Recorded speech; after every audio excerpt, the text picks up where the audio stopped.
আছে? এটা কি আছে?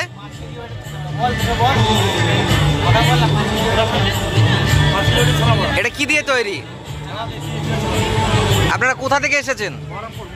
আপনাদের কি নাম?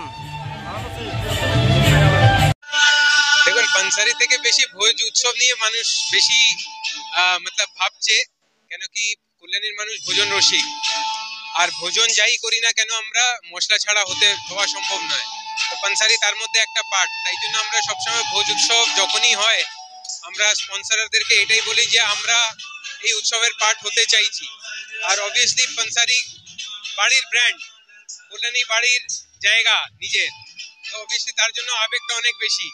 তো সেই হিসাবে ভোজ উৎসবের এই যে থিমটা, সেটাও একটা খুব মতলব কল্যাণীর হিসাবে একদম ডিফারেন্ট একটা থিম, যেটা কোনোদিনও হয়নি। কোনোদিনও মতলব যখন মিন্টুদা এসেছিলেন ফার্স্ট ইয়ার, তখন আমি বললাম ভোজ উৎসব এখানে চলবে কিনা। তারপরে একটা অ্যাপ্রিহেনশন ছিল যে হ্যাঁ কি হবে আর কি না হবে, কিন্তু খুবই ভালো, খুবই সুন্দর একটা মতলব যেটা অ্যাম্বিয়েন্সটা ক্রিয়েট করেছেন। আর খুব ভালো স্টলস গুলো এসছে, তো অবভিয়াসলি ভালো একটা রেসপন্সও পাচ্ছি আমরা। অ্যাজ আ স্টলের হিসাবেও আমরা ভালো রেসপন্স পাচ্ছি, আর অ্যাজ আ ভোজ উৎসবের হিসাবেও যদি আমি বলি তাহলে খুবই ভালো রেসপন্স।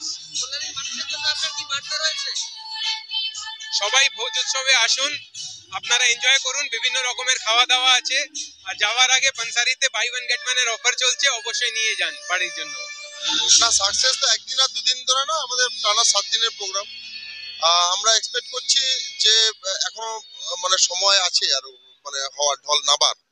তো অলরেডি ঢল নামছে, আপনারা দেখছেন, আরো নামবে এবং টানা আরো যে 3 তারিখ অবধি আরো টানা চলবে আর কি, এটা আমরা আশা রাখছি। আগামী দিন আর কি কি স্পেশাল আকর্ষণ রয়ে গেছে? না, স্পেশাল আকর্ষণ বলতে অলরেডি যা ফুড আসার কথা চলে এসছে। 2-1টা দোকান এখনো সেজে ওঠেনি। তারা যেরকম রায়দিঘি ফিশ এরা 4টে স্টল নিয়েছে, আপাতত 2টো স্টলে তারা কাজ করছে, আরো 2টো স্টল তারা এখনো সাজাবে। অলমোস্ট গতবারের থেকে আমাদের ফুডের স্টল এবছর অনেক বেশি, কিন্তু একটু ডেকোরেটার্সের একটু ভুলের জন্য কয়েকটা দোকান একটু ফাঁকা রয়ে গেছে। তাকে যা দোকান বানাতে দিয়েছি, স্টল বানাতে দিয়েছি, তার থেকে অনেক বেশি স্টল সে বানিয়ে ফেলেছে, আর তার জন্য কয়েকটা স্টল একটু ফাঁকা লাগছে। তো এখন আপনারা গিয়ে যদি দেখেন যে অলমোস্ট প্রায় স্টলগুলো ফুলফিল হয়েই গেছে।